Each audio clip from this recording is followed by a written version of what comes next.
4월 22일 화요일 새벽 예배를 하나님 앞에 올려드리겠습니다. 오늘 우리에게 주신 하나님의 말씀은 누가복음 24장 44절에서 53절까지 말씀입니다. 누가복음 24장 44절에서 53절까지 말씀. 또 이르시되 내가 너희와 함께 있을 때에 너희에게 말한 바 곧 모세의 율법과 선지자의 글과 시편의 나를 가리켜 기록된 모든 것이 이루어져야 하리라 한 말이 이것이라 하시고, 이에 그들의 마음을 열어 성경을 깨닫게 하시고, 또 이르시되 이같이 그리스도가 고난을 받고 제3일에 죽은 자 가운데서 살아날 것과 또 그의 이름으로 죄 사함을 받게 하는 회개가 예루살렘에서 시작하여 모든 족속에게 전파될 것이 기록되었으니 너희는 이 모든 일의 증인이라. 볼지어다 내가 내 아버지께서 약속하신 것을 너희에게 보내리니 너희는 위로부터 능력으로 입혀질 때까지 이 성에 머물라 하시니라. 예수께서 그들을 데리고 베다니 앞까지 나가사 손을 들어 그들에게 축복하시더니 축복하실 때에 그들을 떠나 하늘로 올려지시니 그들이 그에게 경배하고 큰 기쁨으로 예루살렘에 돌아가 늘 성전에서 하나님을 찬송하니라. 아멘. 누가복음 24장 13절에서부터 기록되어 있는 엠마오에서 온 두 제자의 경험은 모두를 놀라게 합니다. 예수가 친히 그들 가운데 임하십니다. 부활하신 주님의 몸은 시공간의 위동이 자유로워집니다. 제자들은 여전히 유대인들로부터 위협을 느끼고 있었고, 요한복음은 그날 저녁 제자들이 유대인들을 두려워하여 모인 집의 문을 철저히 봉쇄했다고 전합니다. 그곳이 종교 지도자들에게 노출되기라도 한다면 일망타진될 수밖에 없기 때문에 모임은 은밀하게 이루어질 수밖에 없었습니다. 그런데 그 모임 가운데 부활하신 예수가 들어오신 것입니다. 문을 열고 들어오신 게 아닙니다. 두려움에 움츠러든 제자들을 향해 주님은 너희에게 평강이 있을지어다 라고 말씀하십니다. 두려움과 놀람이 혼재한 자리에 가장 필요한 것은 평강이었습니다. 그런데 예수의 출현에 제자들이 더욱 큰 두려움에 사로잡힙니다. 그들은 아직도 예수의 부활이 기본적으로 몸의 부활이라는 사실을 이해하지 못하고 있습니다. 예수가 제자들을 다독이시고 더욱 확신을 주기 위해 직접 몸을 만져보라고 하시며 살과 뼈가 없어 만질 수 없는 영과 달리 그것 만질 수 있는 몸임을 가르쳐 주십니다. 또 손과 발을 내밀어 보여주십니다. 옆구리에는 창 자국이 새겨져 있습니다. 주님의 고난과 죽음이 생생한 역사적 사실이듯 부활도 그렇습니다.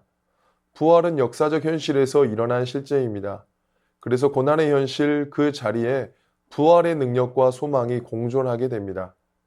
예수는 실제 손과 발을 보라 라고 명령하시고 힘주어 선언하십니다.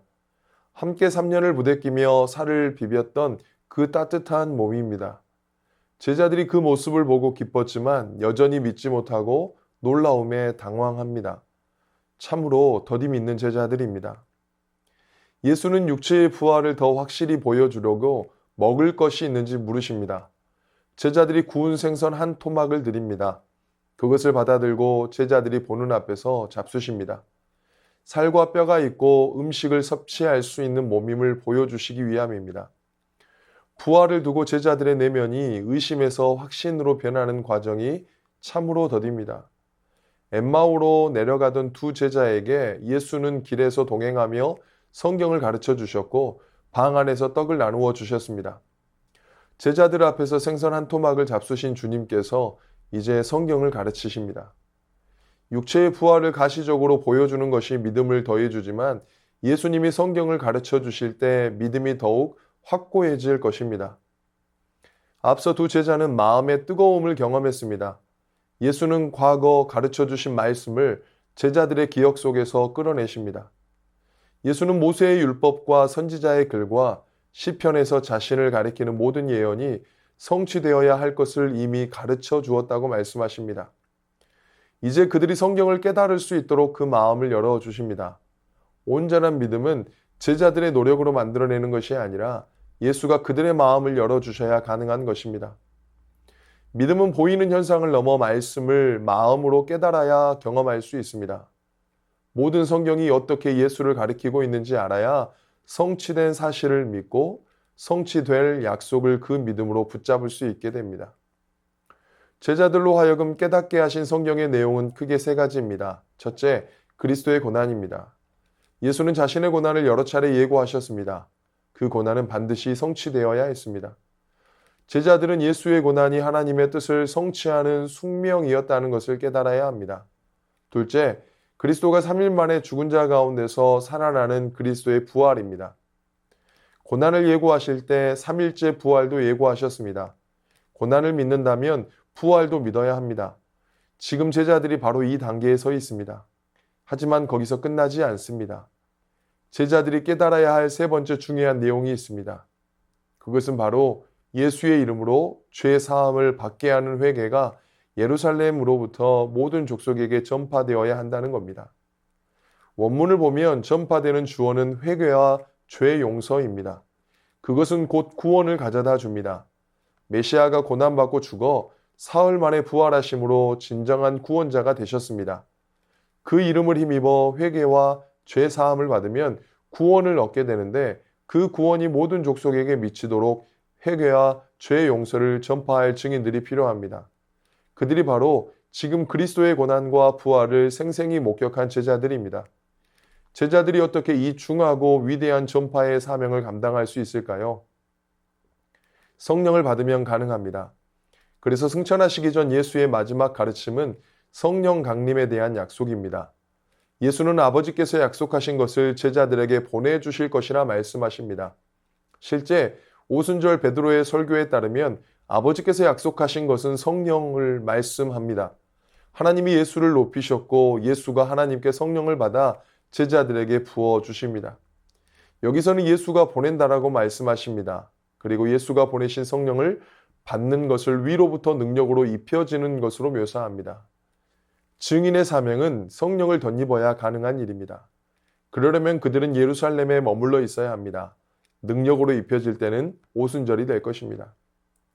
예수가 마지막까지 제자들의 믿음을 북돋으시며 그들의 정체성과 사명을 고치해 주셨습니다. 이제 떠나실 때가 가까이 왔습니다.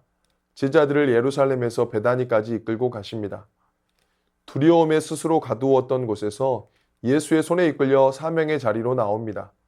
제자들은 이렇게 예수의 손에 이끌리듯 향후 성령에 이끌리는 증인이 될 것입니다. 예수가 승천하시기 전 마지막으로 제자들에게 베풀어 주신 사랑은 복을 기원하는 것입니다.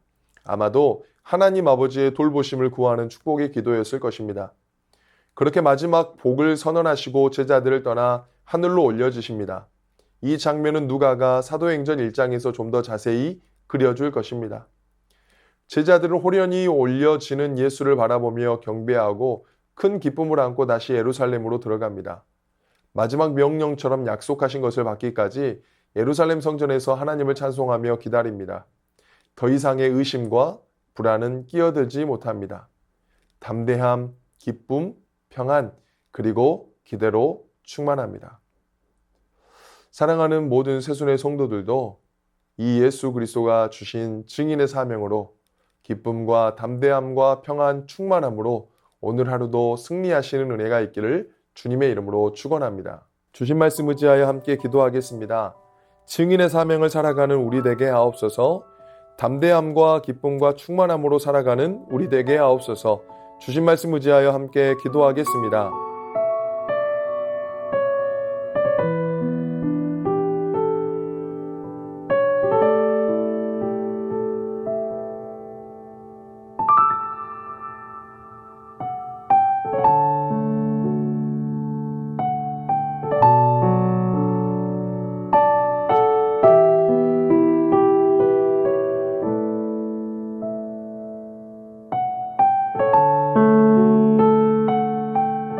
계속해서 나라와 열방을 위해서 기도하겠습니다. 소외되고 고립된 이웃들을 외면하지 않고 살피는 나라 되게 하옵소서. 국민들을 가치 있게 여기며 생명을 존중히 여기는 위정자들이 세워지게 하옵소서. 상처와 고통으로 얼룩진 열방에 예수 그리스도의 희망의 빛이 비추어지게 하옵소서. 나라와 열방을 위해서 기도하겠습니다.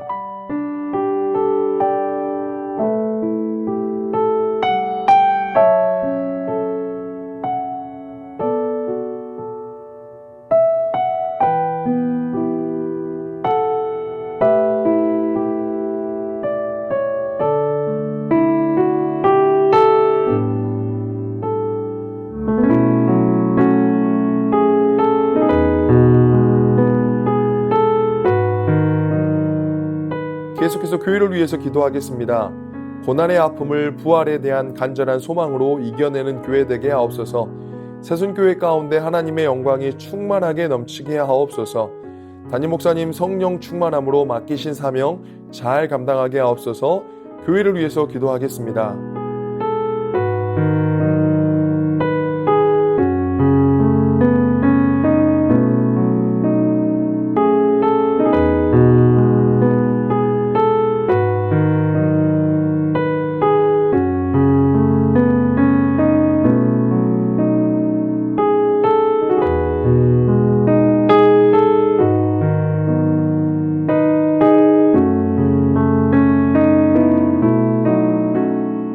선교사님과 화론분들을 위해 기도하겠습니다. 탄자니아 조병훈 허선옥 선교사님, 중고등학교 교육사역 준비에 주의 은혜가 임하여 필요들이 주의 손길을 통해 채워지도록, 우기철에 적당한 비를 주셔서 홍수 피해가 생기지 않게 하시고 정부 지원 배수로 공사가 속히 이루어지도록, 탄자니아 정의원우 정슬기 선교사님을 위해 기도합니다.